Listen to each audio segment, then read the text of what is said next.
Un changement de taille. Émile, un garçonnet de 2 ans et demi, est porté disparu dans le village du Haut-Vernay, situé dans le département des Alpes de Haute-Provence, depuis le samedi 8 juillet.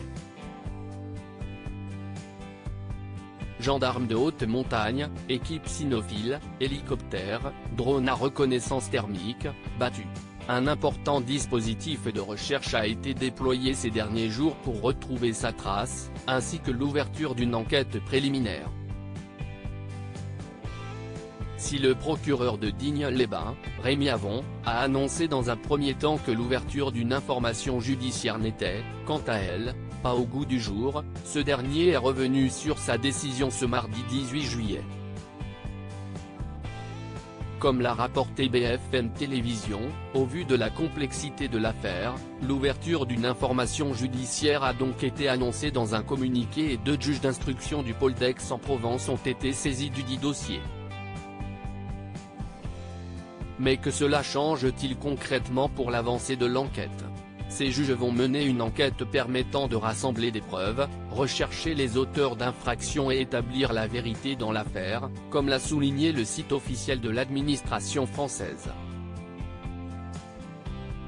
À noter également que le procureur de la République a appelé à signaler tout élément utile à l'enquête sur l'adresse électronique suivante, disparitionnemile04@gendarmerie. Intérieur.gouv, et non plus sur la ligne téléphonique précédemment utilisée. Aucune piste ne peut être exclue après de longues recherches sur le terrain, les enquêteurs ont donc entrepris l'exploitation de la masse considérable d'éléments collectés la semaine dernière, s'agissant notamment de près de 1600 lignes téléphoniques ayant borné dans le secteur au moment de la disparition, comme l'a rappelé Rémi Avon dans le communiqué. 1400 signalements téléphoniques ont été traités suite à l'appel à témoins lancé dès le 9 juillet, a-t-il ajouté, montrant ainsi la complexité de cette affaire autour du petit Émile.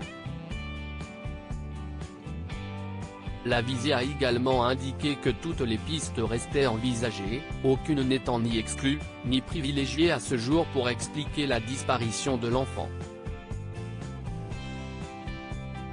Affaire à suivre, donc. Article écrit en collaboration avec 6 médias. Crédit photo, capture d'écran Facebook.